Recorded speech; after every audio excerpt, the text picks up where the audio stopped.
¿Qué tal? Buenas noches, bienvenidos todos a esta séptima conferencia.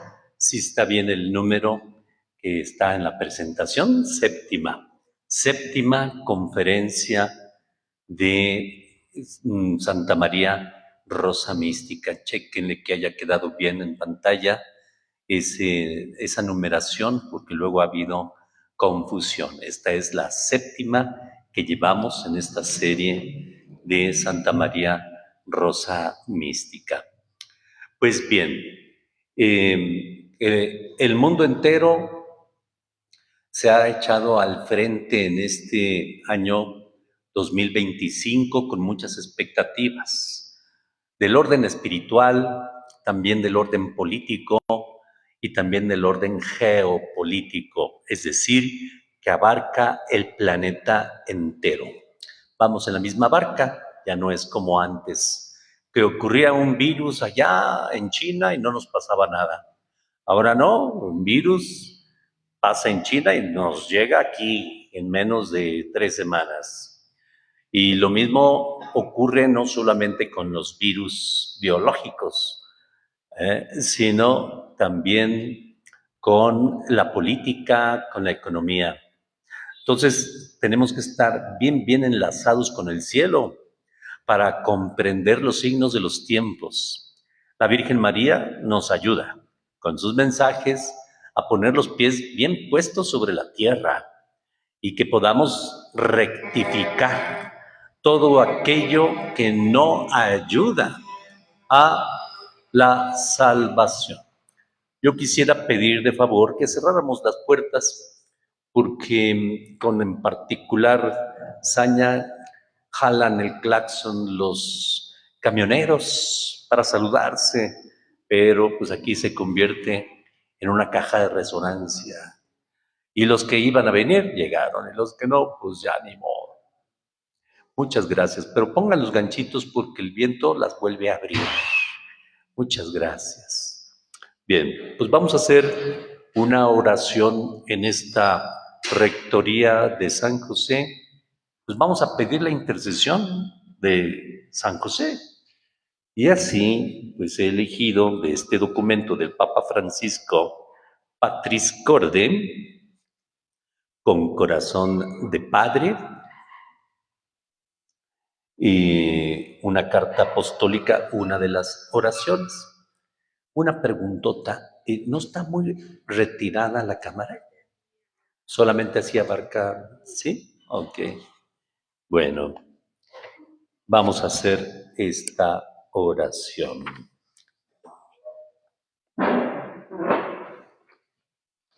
En el nombre del Padre, y del Hijo, y del Espíritu Santo. Amén.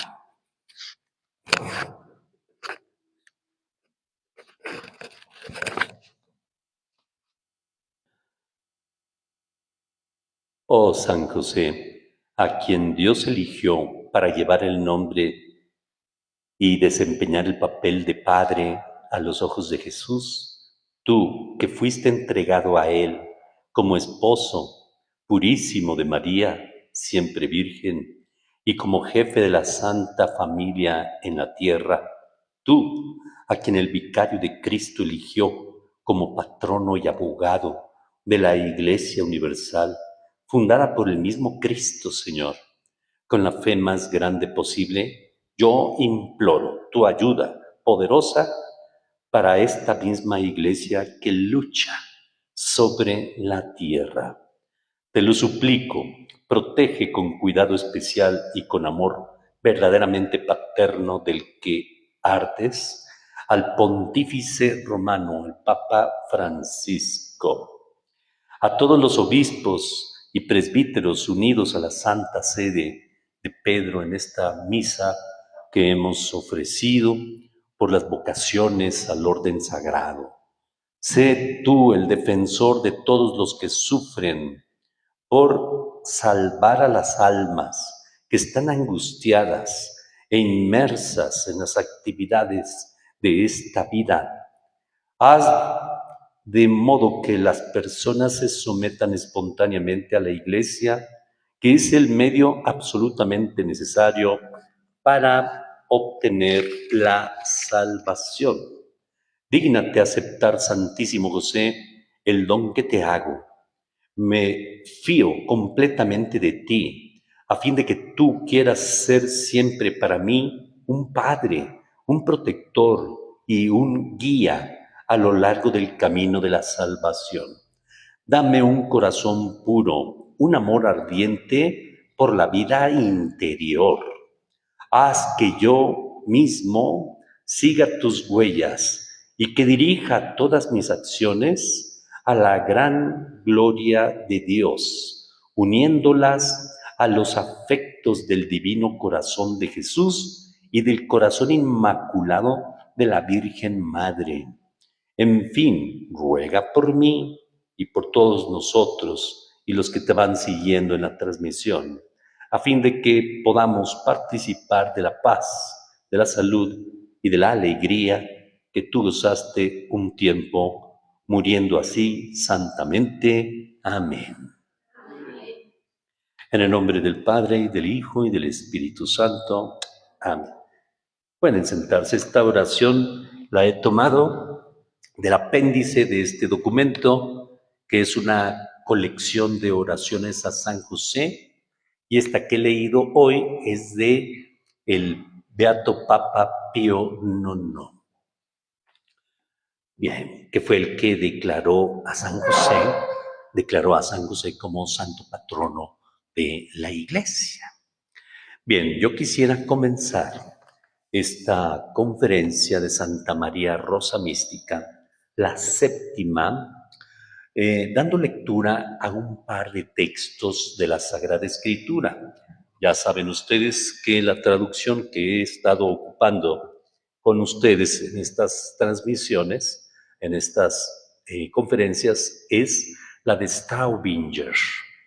Esta versión, aunque está como de lujo y es grande, letra grande, sin embargo no trae los comentarios a pie de página más que las más absolutamente necesarias. Bien, hay dos textos que quiero compartir con ustedes urgentemente. ¿Por qué? Porque el mundo actualmente, desde hace 3 años, no había estado tan expuesto a una guerra como lo está ahora, cuando los jefes de Estado que tienen poder con armas nucleares amenazan a todo el mundo. Esos son errores graves. Y la Virgen de Fátima lo anticipó, pero con mucho tiempo, desde allá de 1917, diciendo que si el mundo no corregía, Rusia esparciría sus errores por todo el mundo. Y cuando creíamos que eso ya había terminado, al concluir la etapa feroz y oscura de tinieblas del comunismo, pues resulta que no, porque los errores de Rusia no están solamente cifrados por el comunismo, sino viene desde antes del comunismo, en el afán imperialista, la codicia del poder. Una de las 3 tentaciones que Jesucristo sufrió allá en el desierto por parte de Satanás es de origen diabólico. Cuando Satanás se acercó a Jesús y le ofreció todos los reinos de este mundo, dijo: si tú me adoras, pues aunque sea un segundo, ya con eso, si tú me adoras, te entrego todo esto que es mío, me pertenece. Ya saben ustedes que las afirmaciones que hace Satanás las hace de tal manera que en parte son ciertas y en parte falsas. El que todos los reinos de la tierra le pertenecieran, efectivamente le pertenecían en cuanto que el género humano se había entregado a la idolatría. se había entregado a esos ídolos, en muchos de los cuales procedían justamente de Tiro y de Sidón. Los Baales famosos, las Astartes, los Molochs y todas esas cosas que han encontrado los arqueólogos en los últimos tiempos, a la hora de escarbar, encuentran por todos lados los mismos diosesillos en Tierra Santa. ¿Qué significa eso? Que los mismísimos israelitas y judíos le entraron al chivo, como decimos nosotros, a la idolatría más espantosa. En ese sentido, es cierto que los reinos de este mundo le pertenecían a Satanás, porque Satanás los tenía pero bien adoctrinados en esto de los cultos idolátricos. Pero no es verdad en otro sentido, porque Dios nunca se las entregó. No hubo nadie que se las entregara. Él se fue adueñando de nación por nación, entregándolas a la guerra, entregándolas a la idolatría, entregándolas a todo aquello que iba contra la mismísima luz natural de la razón. Así lo dice San Pablo en el primer capítulo de la carta a los Romanos, citando un texto muy importante y muy conocido de los libros de la sabiduría, que pudiendo acercarse a Dios los paganos, contemplando la grandeza de las obras de Dios, la luna, el sol, las estrellas, la naturaleza, los ríos, los océanos, los pececillos, los pajaritos, todo, pudiendo contemplar la belleza de todas estas cosas. Sin embargo, con la razón ofuscada, el mismo diablo les tapó los ojos y terminaron adorando a la criatura en lugar de adorar al Creador. Esto lo pueden encontrar en el primer capítulo de la carta a los Romanos. Entonces, pues ahora tenemos gobernantes que han cedido, me refiero a gobernantes en el mundo, no me refiero a los gobernantes de una sola nación, a gobernantes en general en el mundo que se han entregado a los ofrecimientos que Satanás les hace, haciéndoles creer que pueden ser los dueños de todas las naciones. A eso le llamamos el imperialismo. El imperialismo es aquella manera de gobernar de tal suerte que el que gobierna una nación cree que puede conquistar otras naciones y finalmente someter una por una a todas las naciones, comenzando por las naciones vecinas. Bueno, eso lo intentó hacer y lo consiguió en parte el Imperio Romano. Ya antes del Imperio Romano lo había hecho el Imperio Asirio, con capital en Nínive. Pero recuerden ustedes, la profecía que hubo contra Nínive se convirtieron en un tiempo, pero después nuevamente volvieron a esas codicias y finalmente Dios decretó su destrucción.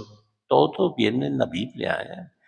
Y luego vinieron el imperio de los babilonios con Nabucodonosor y todo eso. Pero también Dios les puso un límite a su insolencia de creerse como dioses superiores y que creían que podían apropiarse del mundo entero. Y todo eso ocurrió antes de Cristo. Luego vinieron los persas. También los persas fueron seducidos por estos comunicados de Satanás que les ofrecían a estos gobernantes pasar a la historia y adueñarse de todas las naciones y culturas del mundo. Luego vinieron los romanos y fue cuando el reino de Israel pues fue sometido, vinieron los medos, los griegos, y después de los griegos los romanos. Y fue cuando entonces Jesucristo encontró la tierra de Israel bajo el dominio arbitrario, déspota de los césares, de los romanos. Césares, así se les llamaba a los emperadores en turno, fuera cual fuere su nombre, los césares. Allá en Oriente también se dio ese fenómeno, pues en las naciones más lejanas de Rusia, ¿no? Rusia, pues fueron siglos en que los césares, dicho en ruso, son zares, ¿no? Los zares. Zares y César es lo mismo, ¿no? Entonces los zares desde el siglo XVI comenzaron a conquistar, pero hacia el oriente, no hacia Europa, sino hacia el oriente. Y alcanzó pues una cantidad de tierras impresionante, culturas, religiones, idiomas, en fin, ¿no? Todo eso los zares lo fueron conquistando. Ya en pleno siglo XIX hubo grandes escritores como Pushkin, como Gogol, como también Dostoyevsky y Tolstoy y otros muchos, Chekhov. Todos estos rusos vieron y pudieron visualizar que se iba a venir una tragedia impresionante sobre Rusia.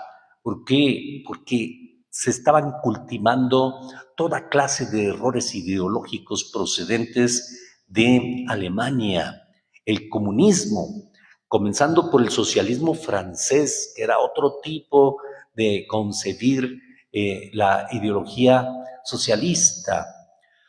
Luego, los mismísimos alemanes, pues, distribuyeron por todo el mundo los escritos de Carlos Marx y de Engels.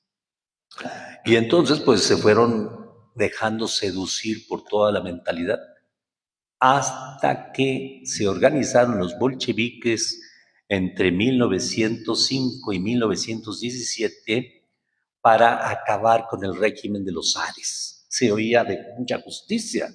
¿Por qué? Porque los zares, los césares, que venían siendo hijos unos de los otros, toda una dinastía, los Romanov fueron los últimos, tenían lugares en Siberia para mandar y despachar allá a todos los rijosos, a todos los rebeldes, a todos aquellos que no pensaran como los zares. Entonces había esclavitud, todavía había esclavitud, ¿no? En pleno siglo XIX.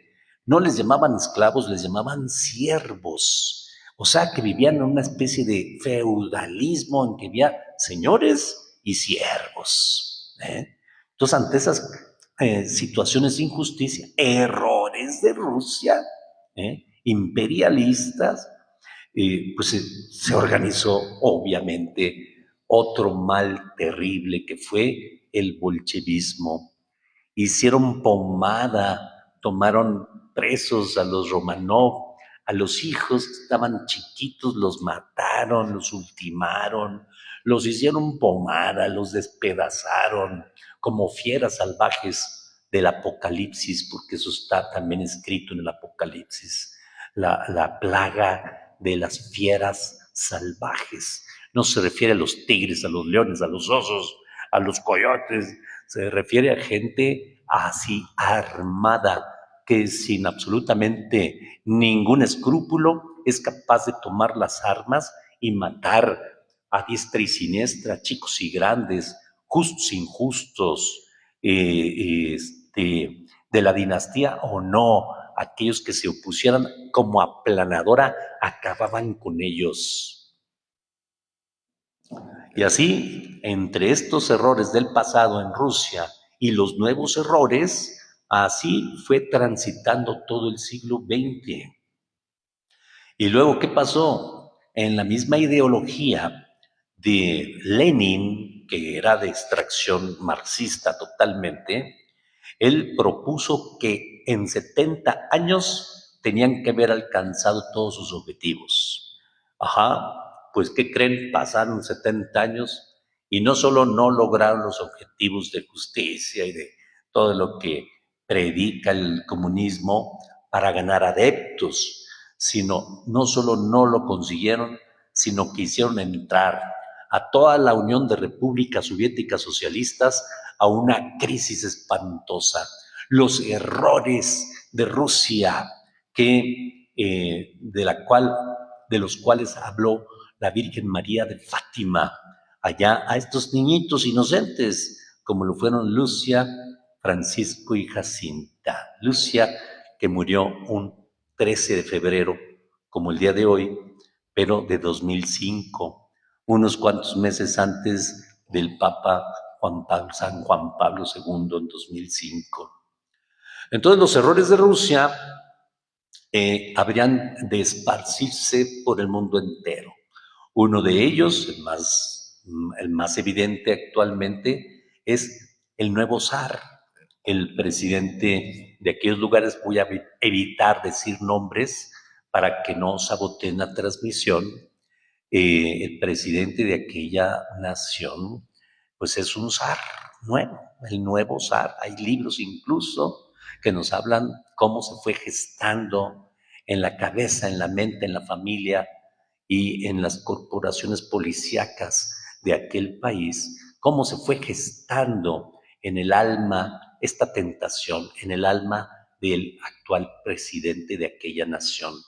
Y cómo entonces resucita el error del siglo XIX, del siglo XVIII, XVII de Rusia, el imperialismo.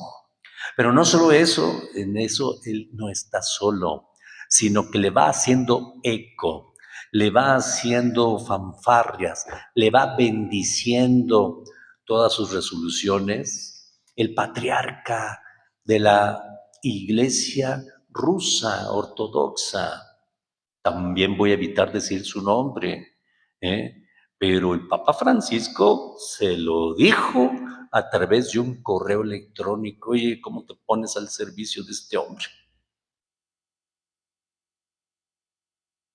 Porque ellos como patriarcas, el Papa y los patriarcas, pues tienen confianza para comunicarse, ¿no? Bueno, el otro pues simplemente lo ignoró y continuó bendiciendo la guerra de exterminio del país vecino, de Ucrania, a través de proyectiles, a través de amenazas, a través de pues, toda una conflagración.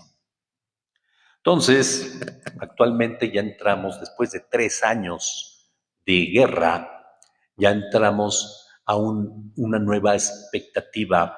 Y yo quiero leer estos 2 textos de los cuales vengo hablando, que todavía no leo, porque hay muchos católicos muy ingenuos, pero de verdad ingenuos, muy inocentes, con hambre y sed de creer en un líder mundial que ponga fin a la guerra, que ponga fin a la injusticia.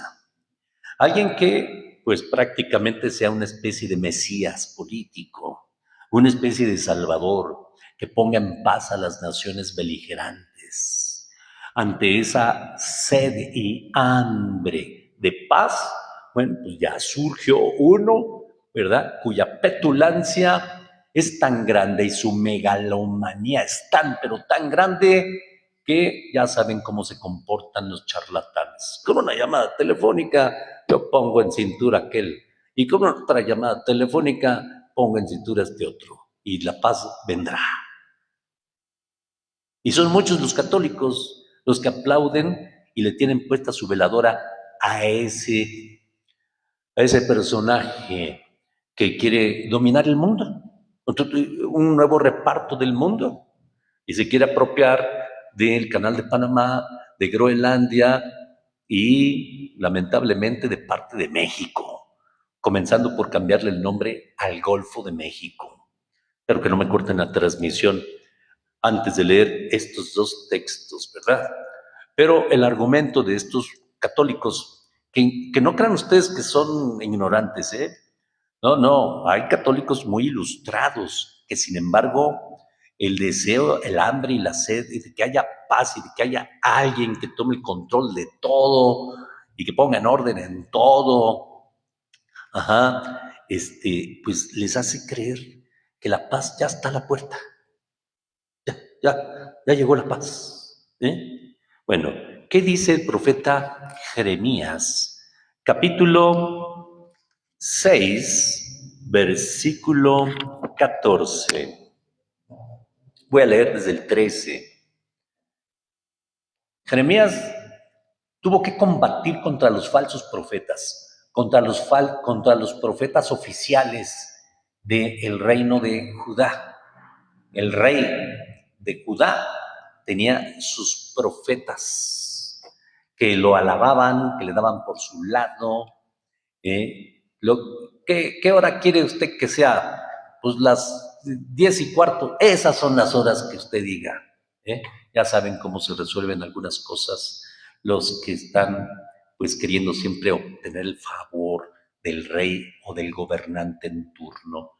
También había profetas completamente, o sea, no eran profetas, sino que hacían las funciones de profetas, eran videntes, eran gente que incluso se las tronaba para entrar en trance, y entonces pues los reyes ponían mucha atención en lo que decían en esos estados de trance. Entonces Jeremías, que sí era verdadero profeta, tuvo que enfrentarlos a esos falsos profetas, que eran los profetas oficiales del gobierno. ¿Qué dice Jeremías capítulo 6, versículo 13 y 14? Todos ellos, desde el más pequeño hasta el más grande, se han entregado a la avaricia. Todos, desde el profeta hasta el sacerdote, practican el fraude. Curan la llaga de mi pueblo a la ligera, diciendo, paz, paz, cuando no hay paz. Hasta aquí. O sea, cuando hay hambre y sed de paz, llega el falso profeta y todo está bien, todo está tranquilo, una llamada telefónica y yo acá, mis chicharrones truenan. Nomás adórenme un poquito. Así son los falsos profetas. Entonces, no hagan caso, queridos hermanos y hermanas, de ninguno que ande por allí sonando la campana a todo vuelo de que la paz ha llegado entre Rusia y Ucrania. Es mentira. Pero si no es suficiente este texto, que debiera serlo, porque es un gran profeta Jeremías, vámonos a San Pablo. La primera carta de San Pablo a los tesalonicenses. Primera carta de San Pablo a los tesalonicenses, capítulo 5. Primeros 2, 3 versículos de ese capítulo. Nos dice así San Pablo, hablando del fin del mundo. Por lo que toca a los tiempos y a las circunstancias, hermanos, no tenéis necesidad de que se os escriba. Vosotros mismos sabéis perfectamente que, como ladrón en la noche, así viene el día del Señor. Cuando digan paz y seguridad, entonces vendrá sobre ellos de repente la ruina, como los dolores de parto a la que está encinta y no escaparán. Entonces a mí no me entusiasma nada que por ahí anden diciendo ya tomaron el teléfono, ya se comunicaron con los líderes y en 1 hora y media resolvieron lo que no se ha podido resolver con justicia en 3 años. Pero ahí andan muchos católicos pensando que efectivamente anda por allí un Mesías político poniendo solución a todo. Ya ha habido verdaderos profetas, hermanos. Uno de ellos es ruso, ni más ni menos, y habló sobre el anticristo hacia finales del siglo, a finales del siglo XIX, por allá de 1890 y tantos. Escribió una obra que se llama Los 3 diálogos y el relato del anticristo. Pues pasó prácticamente más de un siglo para que pudiéramos obtener la traducción.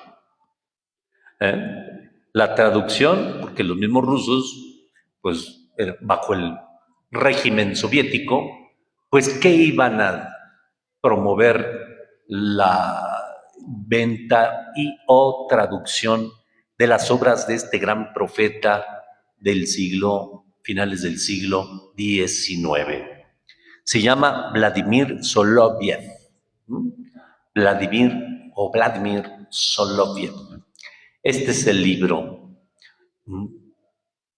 Entonces, hay que leerlo porque él ahí justamente dice cómo va a engañar el anticristo. ¿Va a engañar? ¿Cómo va a engañar? Habiendo hambre y sed de justicia.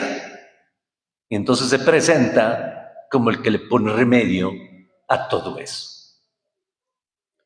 Yo quisiera, Cristina, que te echaras una vueltecita para la camionetita que se puso aquí enfrentito de nosotros con su Magnavox.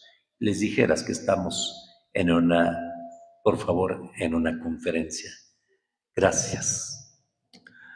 Quién sabe por qué, ¿verdad? Pero enfrente de las iglesias se pone el del, el del cilindro, se ponen a vender a viva voz y finalmente también ponen, bueno, creo que ya se retiró, pero de todas maneras por aquello de... Este libro es un gran referente y a él lo mencionó el Papa San Juan Pablo II en una carta encíclica importantísima que se llama Fe y Razón, Fides et Ratio, acerca de las relaciones que hay entre la fe y la razón, porque este hombre, verdadero profeta, pues no solamente era un creyente de la Iglesia Ortodoxa rusa, sino que decía que hasta que no se reunieran nuevamente las iglesias orientales separadas de la Iglesia Católica, hasta que no se volvieran al seno de la Iglesia Católica, hasta entonces la evangelización iba a poder tener realmente resultados. Esa es una. Y por la otra, fue un gran pensador, es un gran filósofo. Como les digo, el sistema soviético no hacía caso de estas cosas.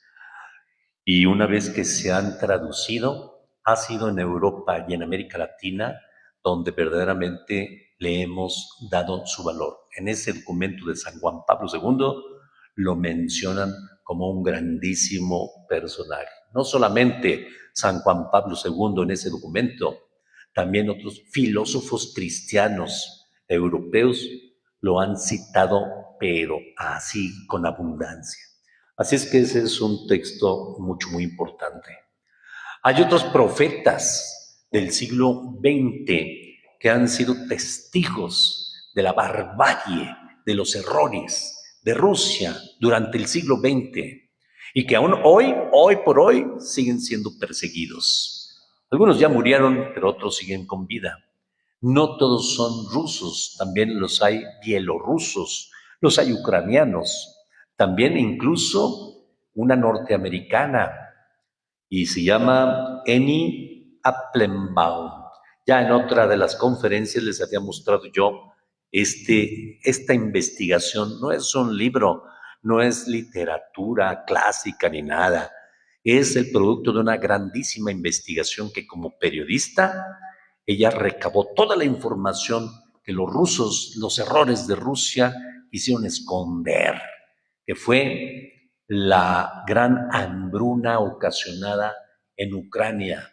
Odian a los ucranianos, quieren exterminarlos. Nadie debe de perder de vista esto, queridos hermanos y hermanas. Los quieren matar, así como Hitler quería matar a los judíos, así también son muchísimos los rusos que no soportan a los ucranianos. Entonces, sepan ustedes que en los años 31, 33 del siglo pasado, 1931, 1933, mataron de hambre a 5 millones de ucranianos, cerrando las puertas y robándoles toda su semilla, todo lo que tenían para comer. Mucha gente murió de hambre así, tal cual, familias enteras. Han querido borrarlo del mapa, pero esta mujer, Annie Applebaum, con este libro, Hambruna Roja, la guerra de Stalin contra Ucrania, lo ha dejado todo por escrito.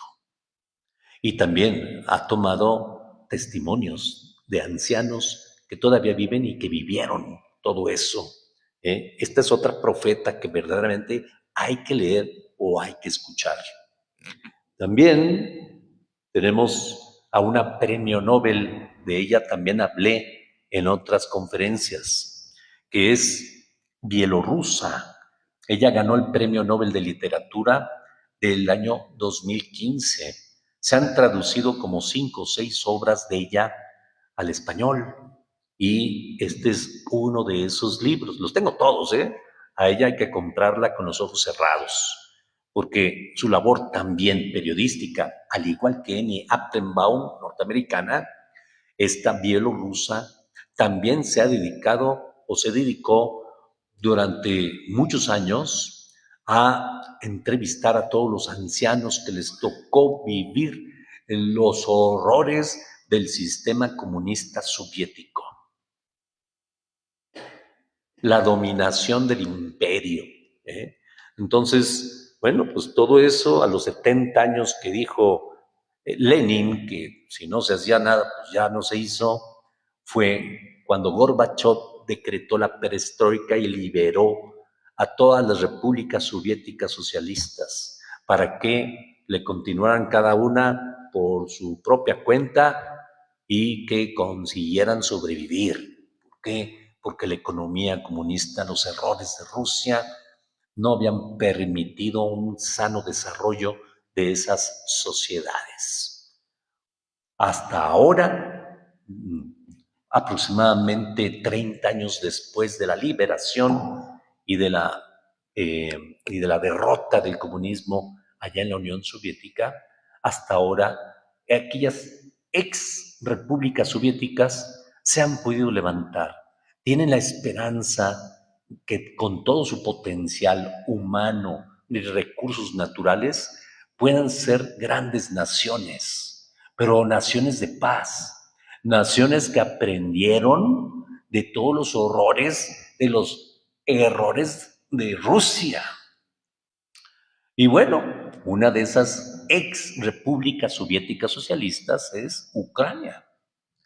Ucrania está al sur poniente de Rusia.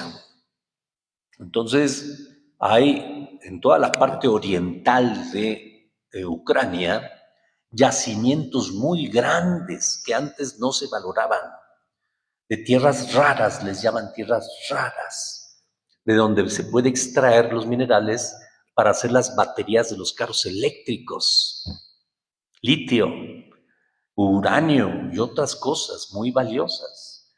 Así es que, pues 2 décadas después de la liberación de todas las repúblicas soviéticas socialistas, entonces este señor, que ahora gobierna Rusia, dijo, pues dijo mi mamá que siempre no, así es que Ucrania nos pertenece. O sea, caricaturesco, pero es real. Pues que nadie los engañe, por favor.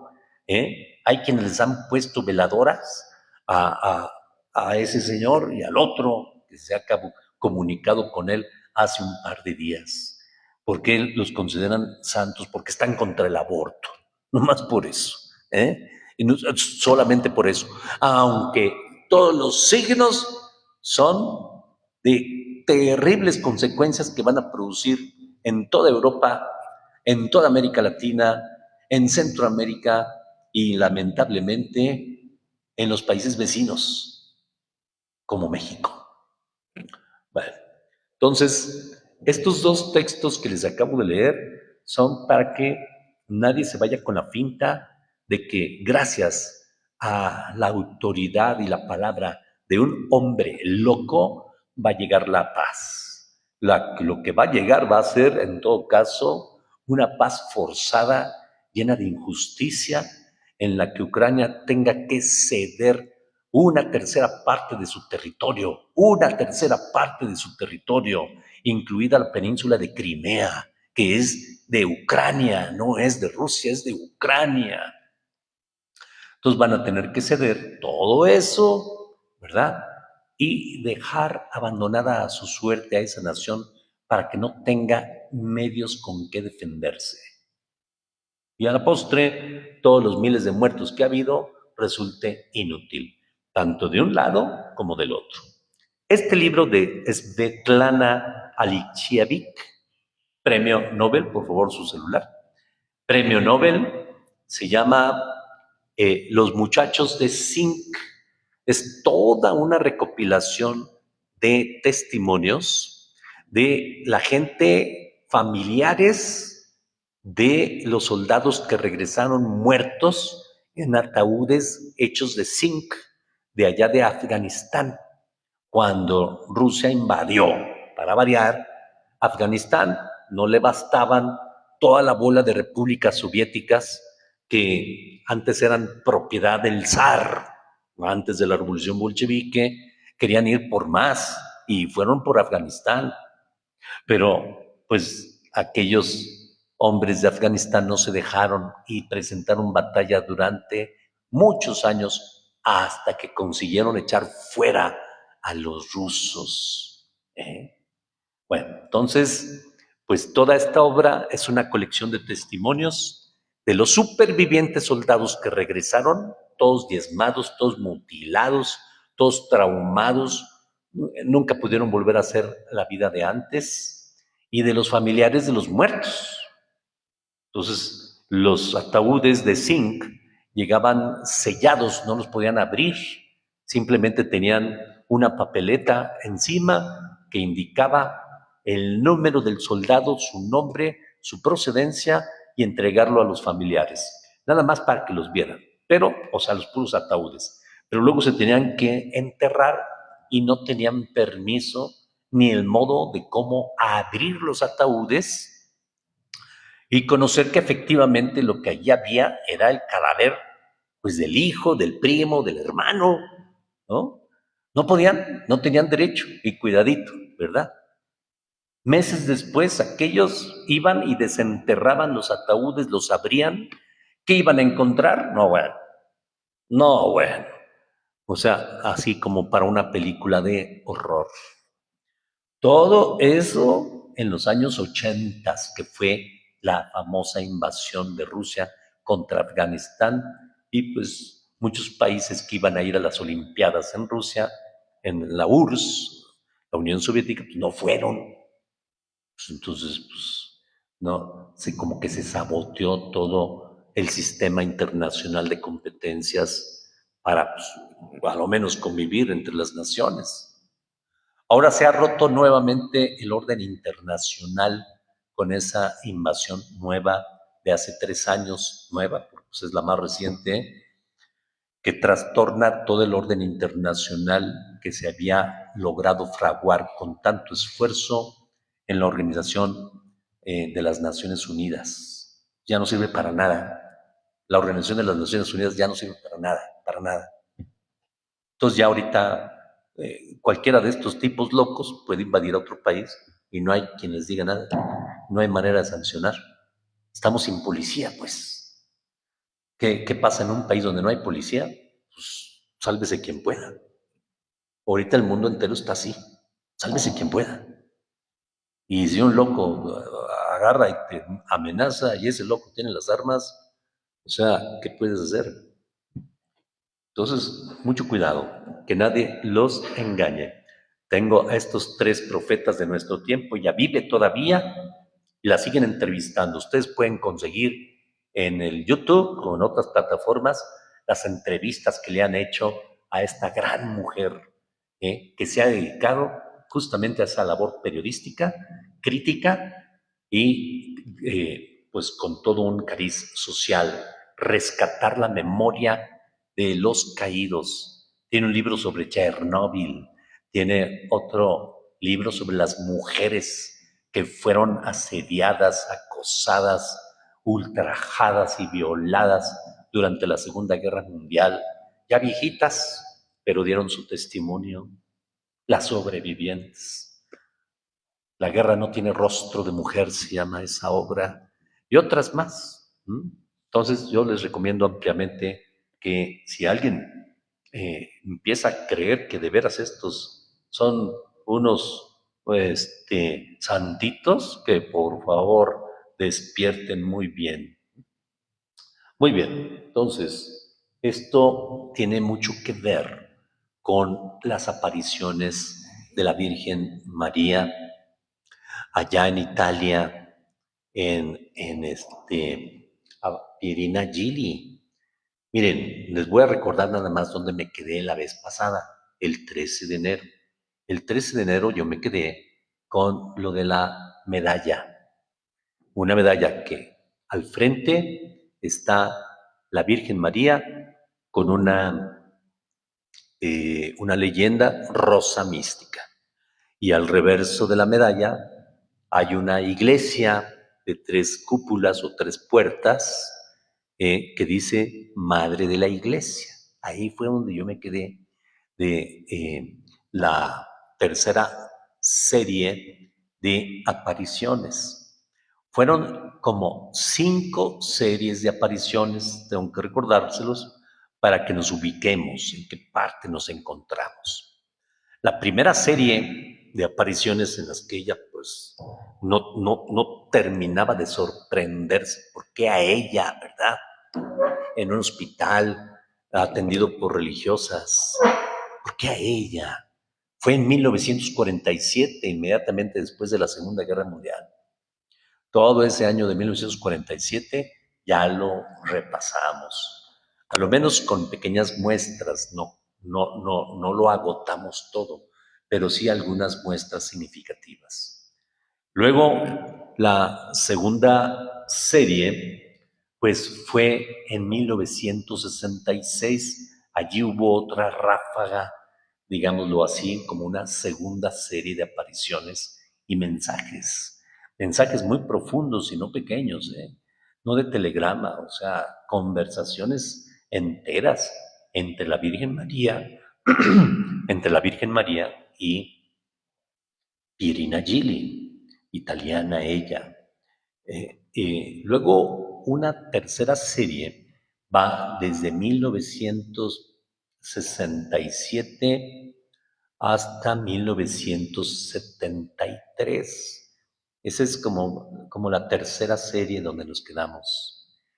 Hay una cuarta serie que va de 1974 a 1976. O sea, esos años 70 son muy importantes. Ya han pasado decenas de años de las primeras apariciones, desde 1947 a 1977, pues 30 años, ¿no? O sea, era como para que si estuviera loca, pues ya recapacitara o la hubieran metido a un lugar, pues, de rehabilitación, ¿no?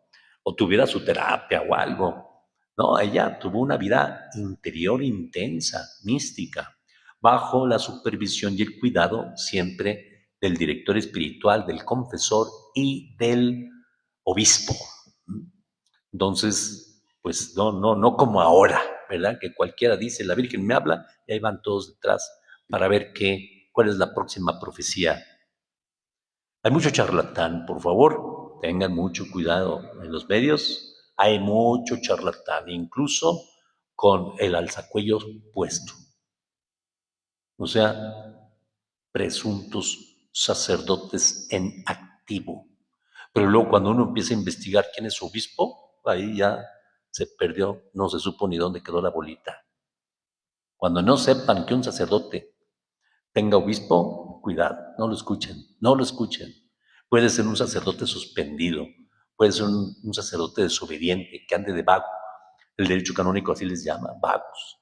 Aquellos que se declaran en desobediencia y se van a otro país a buscar algún obispo benigno, algún obispo que los quiera tener por allí, chambeando, ¿verdad? Y sí, les dan chance, pero estos luego empiezan a transmitir clandestinamente y el último en enterarse es el obispo que les dio cobijo. Entonces, tenemos un sistema de control para evitar esas cosas. Y si nos brincamos todas las trancas, ya cada quien se hará responsable de haber sido engañado por estos youtubers que andan por allí como pero como motores fuera de borda. Bueno, no, y insisto, no doy nombres porque finalmente también son malvados y son capaces de demandar y generar un problema.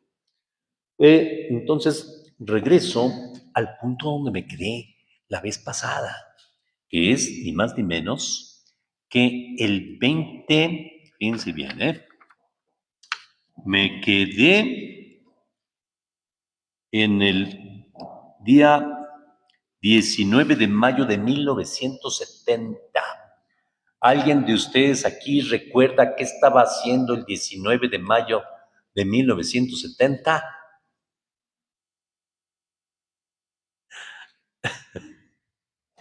Bueno, yo creo que yo me estaba preparando para ver el Mundial de Fútbol México 70, porque había fichas de corcholatas de una empresa refresquera, ¿verdad? Que termina con la palabra cola y nos daban a los niños pues unas tablillas para ir pegando las fichas de cada uno de los equipos. Y ahí nos íbamos entreteniendo con estas cosas y otras muchas que nos regalaban a los niños para estar pendientes de lo que ocurriera. En ese entonces, pues había cierta paz, ¿no?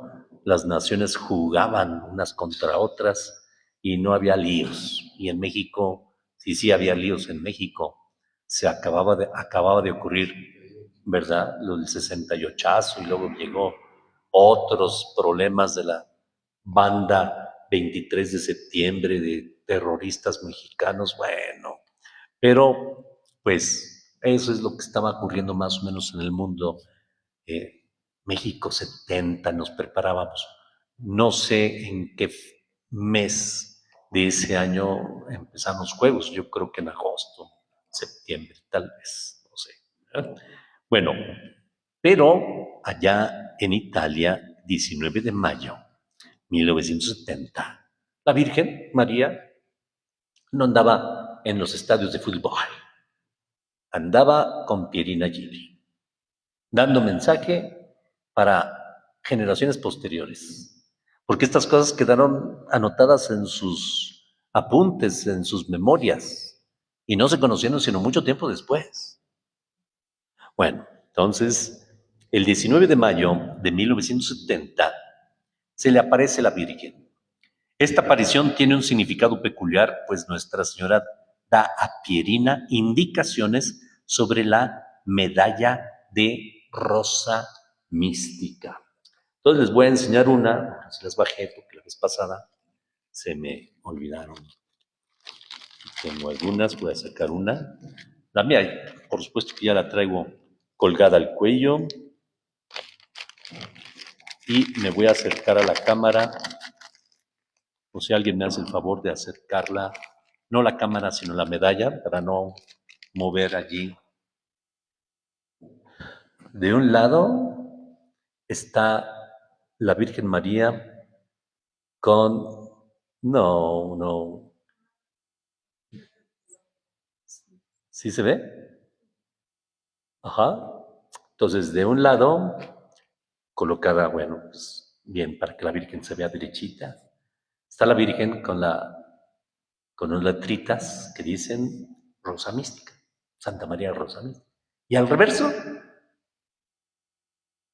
una iglesia, ¿no?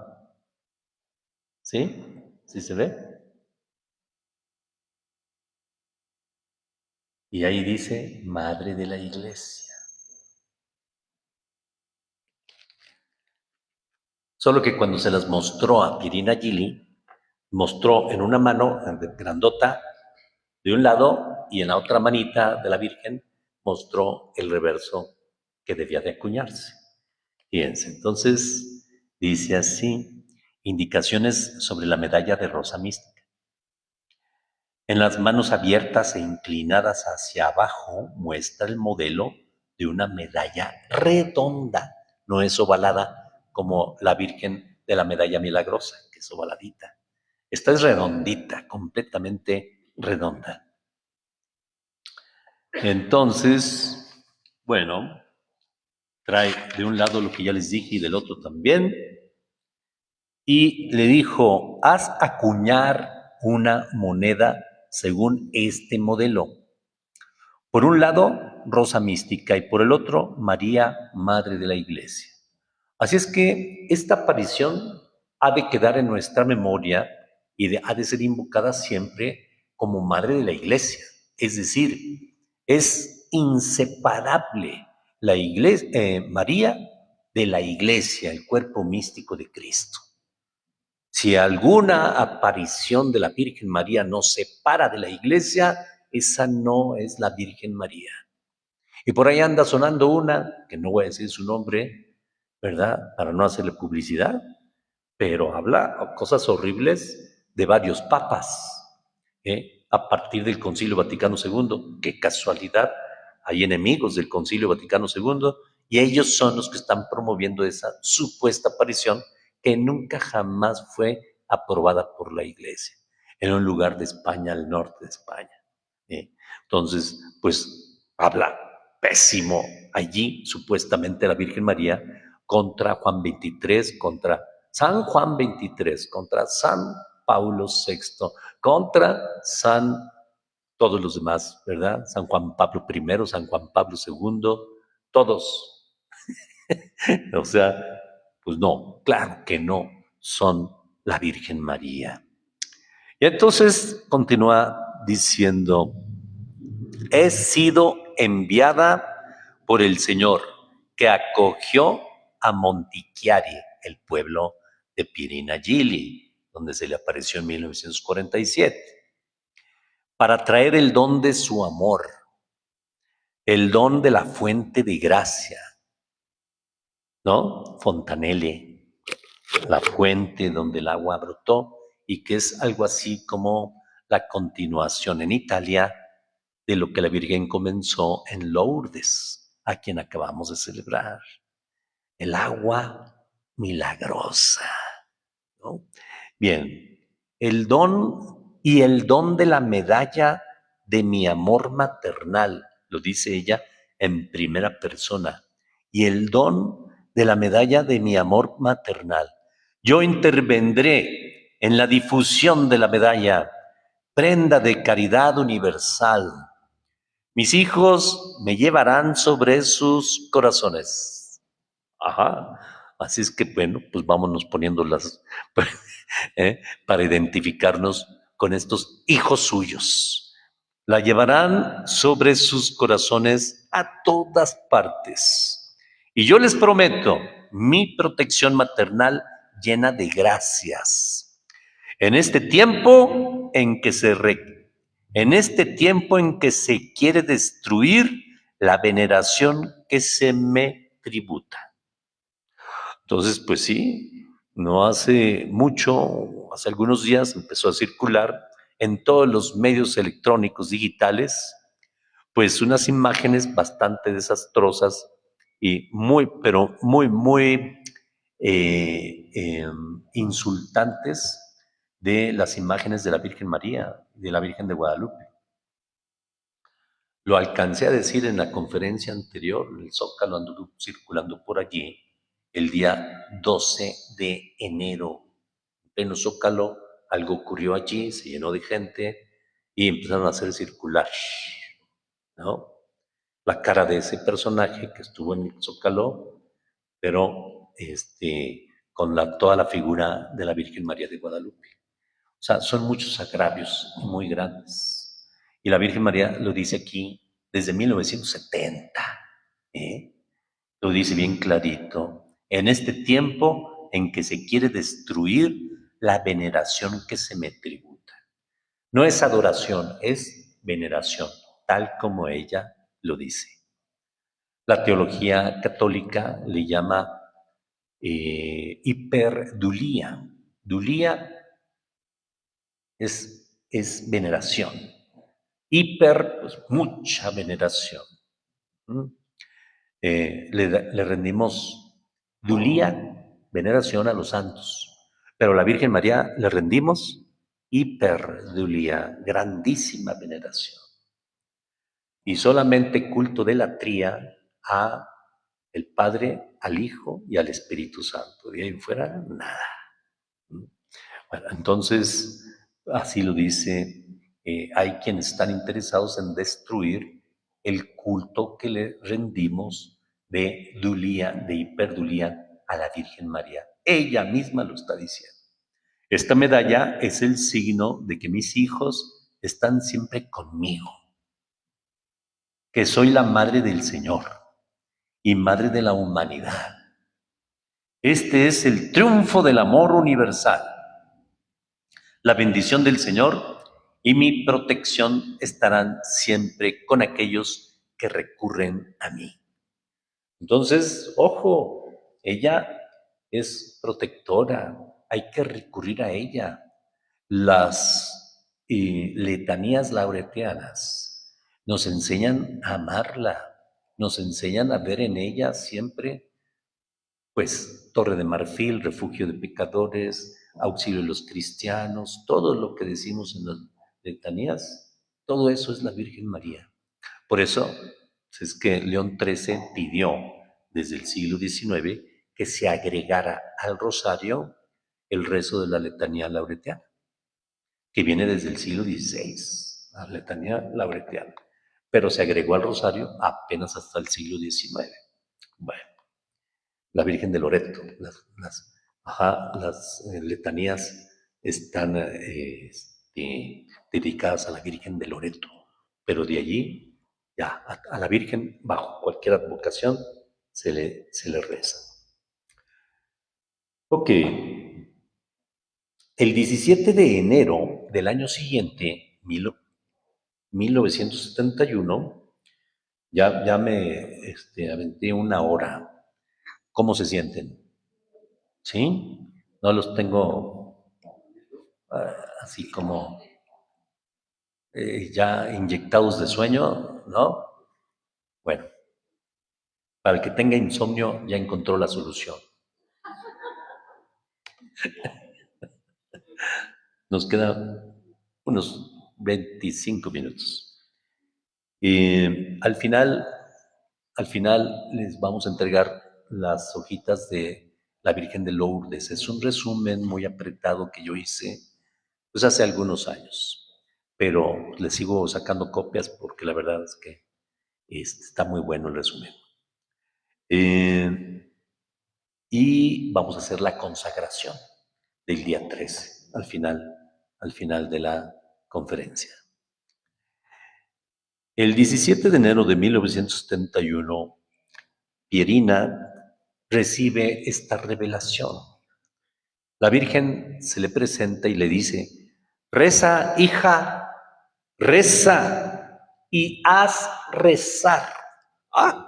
Aquí hay dos cosas diferentes, ¿verdad? Una cosa es pues rezar cada uno en su fuero interno, en su propia organización, en su propia agenda, a la hora que quiere y como puede, y tan tan. Y otra cosa es llevar a otros a rezar. Ahí hay todo un apostolado, ¿eh? Reza, hija, reza y haz rezar. Muchísimos de mis hijos están sumidos en las tinieblas. Bueno, aquí ya lo he tratado, creo haberlo tratado en una de las conferencias anteriores acerca de los 3 días de oscuridad y de tinieblas. Yo cuando me enteré de eso fue a la mitad de los años 80. O sea, no es nuevo, pero producían un terror ya desde entonces. Y todo el mundo andaba, pues, buscando cómo defenderse de los demonios y los espíritus impuros que durante la noche iban a tocar la puerta, iban a gritar, iban a espantar, haciéndose pasar por los familiares de yo. ¿Verdad? ¿Y cuáles eran, en ese entonces, cuáles eran las recomendaciones? No, no les abras a nadie, no les abras a nadie, ¿no? Y así vivimos, chicos y grandes, con ese horror. Y pues sigue la ola, ¿verdad? Circula y vuelve a circular y otra vez, a veces con más fuerza, a veces con menor fuerza, a veces se lo atribuían al Padre Pío, luego a María Yuli, y luego se los atribuyen a otro santo y a otra santa. Es un desorden, ¿eh? Entonces, pero aquí en estas revelaciones, que sí están aprobadas, lo dice bien clarito: muchísimos de mis hijos están sumidos en las tinieblas. Aquí la palabra tiniebla sí está bien utilizada, exactamente como viene utilizada en las Sagradas Escrituras. Las tinieblas del error, las tinieblas del pecado, las tinieblas de la violencia, las tinieblas de, en fin, todo aquello que transgrede la divina voluntad. Entonces deja de tener luz la familia, deja de tener luz la persona, deja de tener luz la nación. ¿Por qué? Porque se ignora, se omite, se apartan de la divina voluntad. Todo eso es tiniebla. Entonces, por eso dice aquí, muy preocupada y llena de dolor y de lágrimas, la Virgen María, diciendo: muchísimos de mis hijos están sumidos en las tinieblas, ¿no? Esta es una realidad, están, no dijo, estarán allá, ¿verdad? En 3 hipotéticos días de tinieblas, de oscuridad y de tinieblas, no. Están ya, de hecho, sumidos en las tinieblas. Ya no se ama a Dios. Y la iglesia de mi divino Hijo Jesucristo se halla en un terrible combate. Insisto, enero de 1971. Despuésito del Concilio Vaticano II, hubo un sector de teólogos y de religiosos y sacerdotes y de laicos que no estuvieron conformes con el Concilio Vaticano II. Les quedó corto. Entonces querían sacerdocio para las mujeres, querían agarrar las armas para liberar a los pueblos sudamericanos de las tiranías. Entonces, por ejemplo, en Chile, ¿no? En Chile, pues hubo todo un movimiento de rebeldía contra Pinochet. Pinochet vino despuesito de todo esto, pero la efervescencia de muchos cristianos por el socialismo, así se hacían llamar, pues querían liberar por las armas a esos pueblos que estaban dominados por gravísimas tiranías. Entonces, eso también, había un combate al interior de la iglesia para no dejarse engañar por esas ideologías que estaban entrando en los seminarios y entrando en la manera de pensar de los teólogos, que luego tomaron el nombre de teólogos de la liberación. Son estos. El Papa Paulo VI tuvo que proteger el credo, fíjense hasta dónde llegó la cosa, en este combate que la Virgen María anunció a esta muchacha, a Pierina Gili. Ya no estaba tan muchacha, ¿verdad? Fue creciendo a la luz de todas estas apariciones.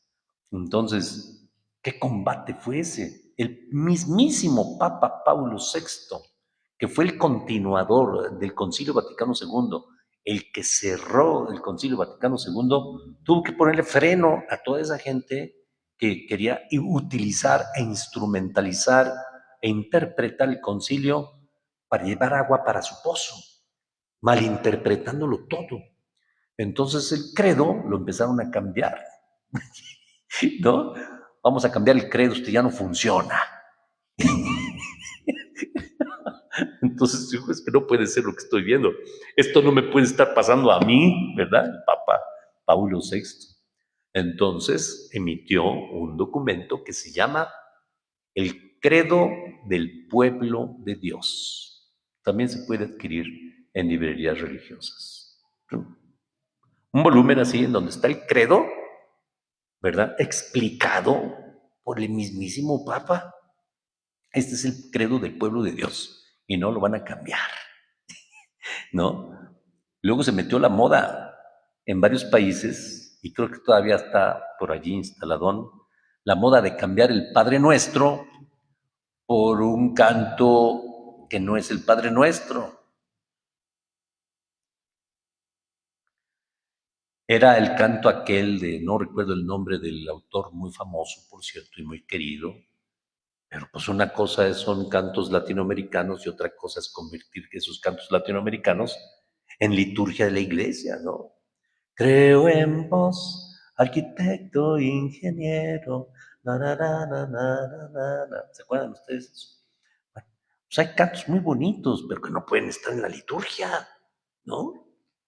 Como ese canto de Enrique Guzmán de hace ya también algún tiempo que tú me decías, "Ya la canto otra vez, padre".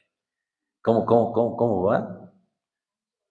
Con solo barro los formó, les dio la forma correcta. Pues están bonitas las canciones, ¿verdad? Pero no las vamos a cantar en lugar del Padre Nuestro, en lugar de la Ave María. Entonces la iglesia empezó a combatir contra estas corrientes muy liberaloides, o sea, estaban, pero así como que demasiado inspirados, la verdad. Y pues contra todo eso tuvo que combatir el Papa, no solo el Papa no estaba solo, cualquier cantidad de cardenales, obispos y teólogos y sacerdotes tuvieron que poner un límite a los hermanos que andaban ya descarriladones, ¿no? Liberándose de todo, de todo, de todo, y siguieron liberándose de todo, hasta de los tres votos. Se liberaron de la castidad, se liberaron de la pobreza y se liberaron de la obediencia. ¿Y qué dijeron? Ahí nos vemos. Que cada quien agarre la suya, ahí nos vemos. Y así terminó todo. La vida vocacional se acabó. Entonces, la Virgen aquí, o sea, yo quiero iluminar, ¿no? ¿En qué contexto histórico dijo lo que dijo la Virgen María y cómo sigue vigente? ¿Ah? Entonces, así dice, muchísimos de mis hijos están sumidos en las tinieblas. Ya no se ama a Dios y la iglesia de mi divino Hijo Jesucristo se halla en un terrible combate. Por eso extiendo el manto de mi amor sobre la humanidad, pero se necesita oración amorosa y oración reparadora. Esta palabrita seguirá acompañándonos durante todas las apariciones hasta Gili. Entonces, dice aquí, y oración reparadora. La vez pasada hablamos casi al principio de la liga de la comunión reparadora, que se ha de hacer todos los días 13 de octubre. Ajá. Entonces tenemos que entablar toda una liga, ahora ya se va a poder mejor a través de los medios digitales, que en todo el mundo nos conectemos a la liga de la comunión reparadora. ¿El día cuál? 13 de octubre. Y si alguien se acuerda, el 13 de octubre fue cuando la Virgen María se apareció en 1917 a Jacinta, Francisco y Lucia, y fue el milagro del sol. También hubo milagro del sol aquí, ¿eh? Nomás que no me quiero adelantar. Tremendo, ¿eh? Continuará. Entonces, los hombres con signos de admiración. Los hombres se precipitan a su perdición. Pobre la iglesia de mi divino Hijo Jesucristo. Este es el insistente clamor de mi corazón. Rezad y haced penitencia. Es lo que ha venido diciendo desde Lourdes, pasando por la medalla milagrosa, luego pasando por Fátima y ahora con Pierina Gili, la Virgen María Rosa Mística.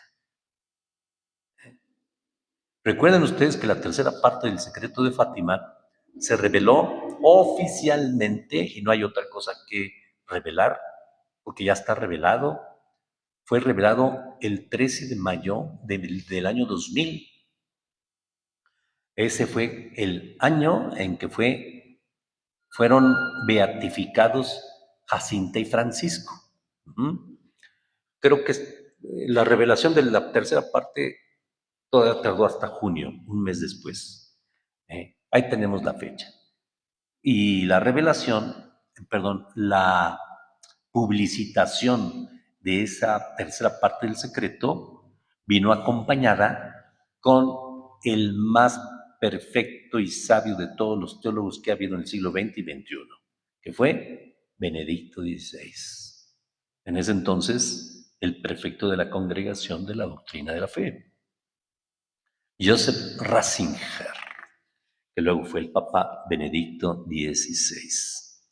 Bueno, rezar y hacer penitencia. En esa tercera parte del secreto de Fátima, pues los niños vieron a un ángel que decía penitencia, penitencia, penitencia, a punto de descargar, ¿verdad?, su espada, como en el Génesis, que fueron colocados allí junto al árbol de la vida, unos querubines para evitar con toda su fuerza que el hombre se acercara de nuevo al Edén, ahí a donde estaba el árbol de la vida. Luego de que fueron expulsados, ya lo vamos a ir viendo más adelante porque estamos justamente en estos textos del Génesis. Este es el tiempo en que se debe rodear al Señor con un cerco de amor y oración. Son tantos los que lo abandonan y desprecian. Se necesita que almas fieles y valientes den al mundo testimonio del sacrificio de Cristo, mi divino Hijo, y demuestren que su corazón santísimo está lleno de amor misericordioso. He venido a Montichiari para promover el amor a Dios y al prójimo, que es lo que Jesús dijo en los evangelios, ¿verdad? Cuando le preguntaron, ¿cuál es el mandamiento más grande? Pues amarás a Dios con toda tu alma, con toda tu mente, con todas tus fuerzas y al prójimo como a ti mismo.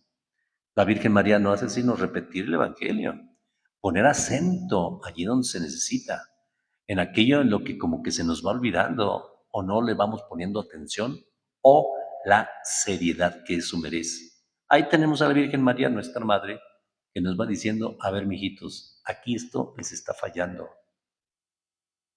Pongan mucha atención. He venido a Montichiari para promover el amor a Dios y al prójimo. Este es el mensaje angustioso de la Madre del Señor. Mensaje angustioso. O sea, no es nada más venir y platicar y pasárnosla bien, ¿no?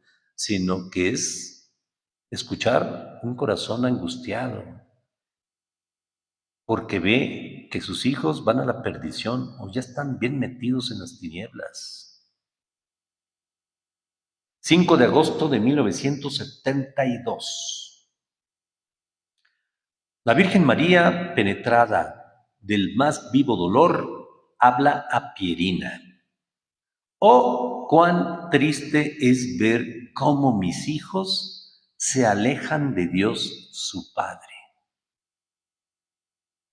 Yo no sé, ¿verdad?, si ustedes, de alguna manera, los que están presentes y muchos de los que nos estén siguiendo o después nos vean gracias a la grabación,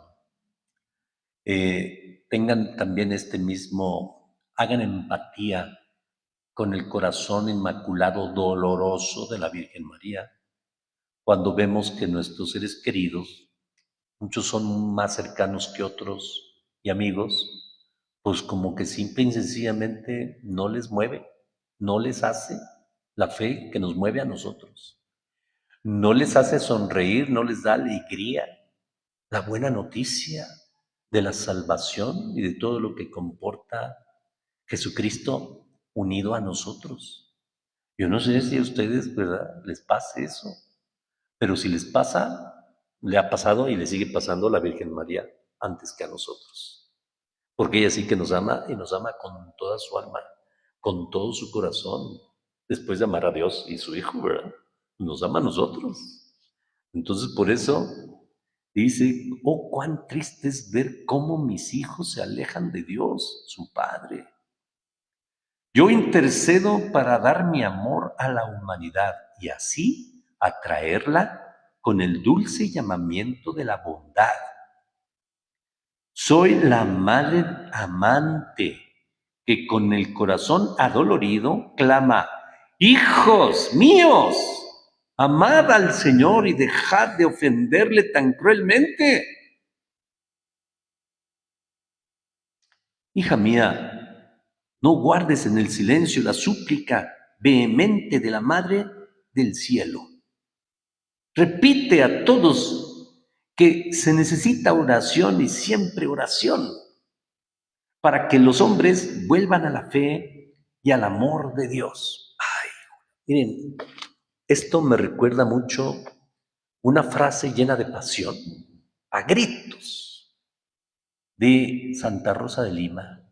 Tenemos ahí que descubrir entre sus escritos cómo el corazón de Santa Rosa de Lima, una joven que era laica, no era religiosa, pero vivió como ermitaña, adherida a la espiritualidad de Santo Domingo de Guzmán, como Santa Catalina de Siena, igual, no era religiosa, pero vivía la espiritualidad en casa,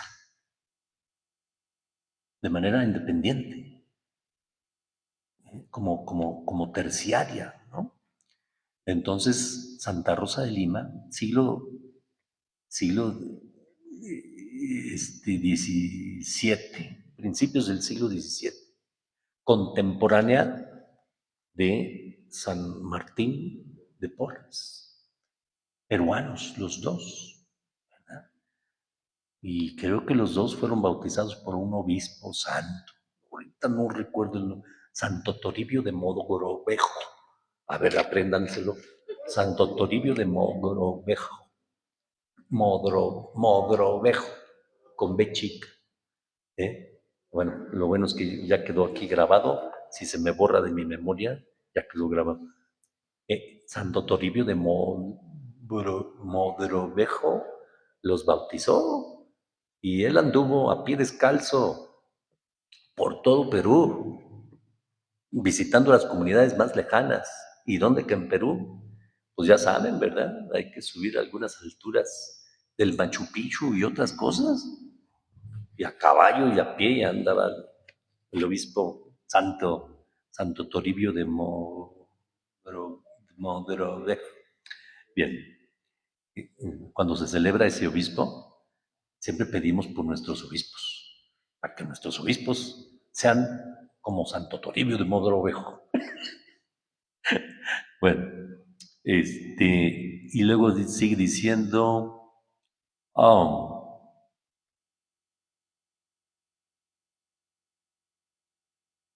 5 de agosto de 1972, ya lo leí, hija mía, no guardes en el silencio. Me acordé,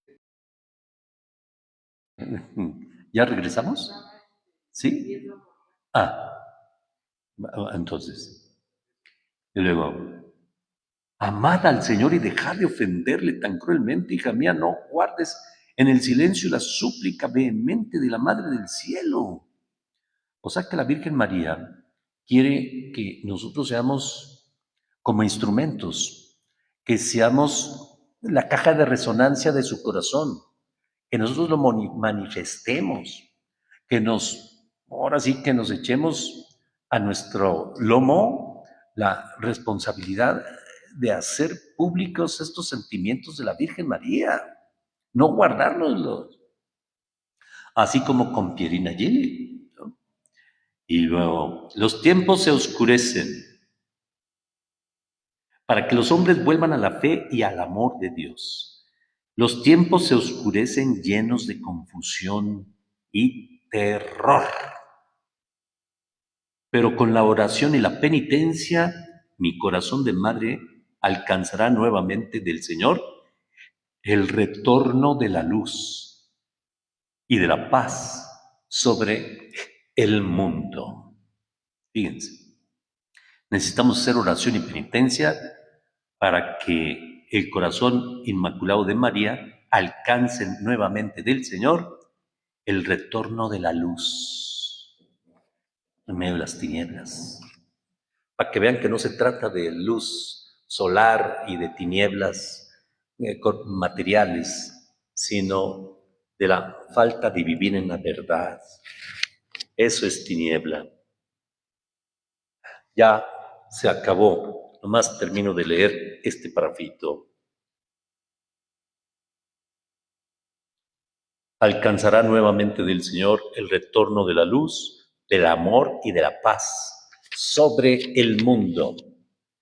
Entonces, si estamos necesitados de amor y de paz, no vamos a poner nuestra confianza en un político arribista que aproveche esta necesidad que el mundo tiene, sino que lo que vamos a hacer es oración y penitencia y pedir la intercesión de Santa María, siempre virgen, porque la misericordia divina entra de lleno en el plan de salvación.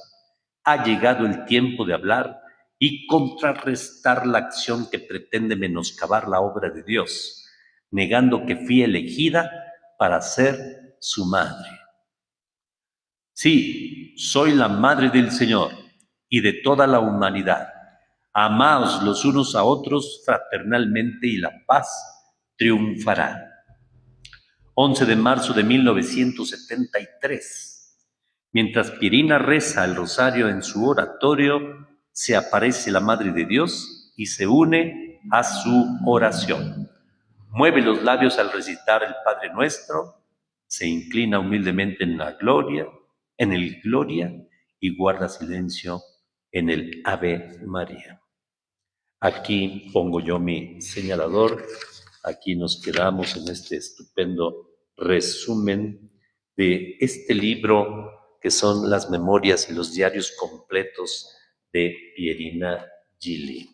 A él recurro en puntos de particular interés para entender mejor el sentido de algunas palabras que han sido extraídas de las memorias, que no podemos seguir línea por línea porque nunca terminamos. Muy bien, bueno, entonces ahora sí repartimos del canasto los libritos, por favor, para consagrarnos en este sencillo y breve fórmula de consagración a Santa María Rosa Mística. Ahora vamos a utilizar la fórmula del Papa que dio el día 13 de octubre del año 2013.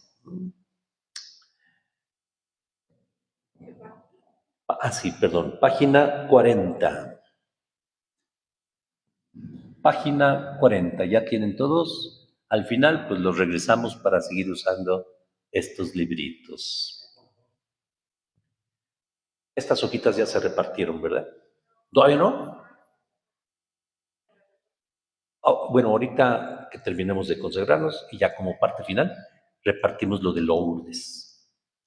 Bien, pues vamos a ponernos de pie.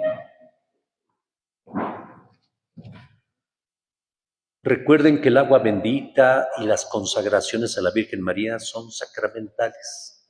Así es que, pues vamos a ungirnos con esta consagración a la Virgen María. En el nombre del Padre, y del Hijo, y del Espíritu Santo. Amén. Vamos a decirlo todos en voz alta. 1, 2, 3. Bienaventurada María, Virgen de Fátima, con renovada gratitud y por tu presencia materna, unirnos nuestra voz a la de todas las generaciones que te llaman bienaventurada. Celebramos en ti las grandes obras de Dios, quien nunca se cansa de inclinarse con misericordia sobre la humanidad afligida por el mal y herida por el pecado, para sanarla y salvarla. Acoge con benevolencia de madre el acto por el que nos ponemos hoy bajo tu protección. Con confianza ante esta tu imagen tan querida por todos nosotros. Estamos seguros que cada uno de nosotros es precioso a tus ojos y que nada te es ajeno de todo lo que habita en nuestros corazones. Nos dejamos alcanzar por tu dulcísima mirada y recibimos la caricia consoladora de tu sonrisa.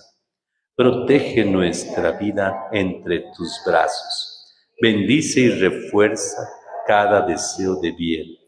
Reaviva y alimenta la fe. Sostén e ilumina la esperanza. Suscita y anima la caridad. Guíanos a todos nosotros en el camino de la santidad. Enséñanos tu mismo amor de predilección hacia los pequeños y los pobres, hacia los excluidos y los que sufren, por los pecadores y por los que tienen el corazón perdido. Reúne a todos bajo tu protección y a todos entrégales a tu Hijo amado, Señor nuestro Jesús. Amén. En el nombre del Padre, y del Hijo, y del Espíritu Santo. Amén. El Señor esté con ustedes. Y la bendición de Dios Todopoderoso, Padre, Hijo y Espíritu Santo, descienda sobre ustedes y permanezca para siempre. Hermanas y hermanos, pues podemos irnos en paz. La conferencia pues ya se acabó por el día de hoy. Muchísimas gracias. Nos vemos el próximo, primeramente Dios, 13 de marzo de 2025. Gracias.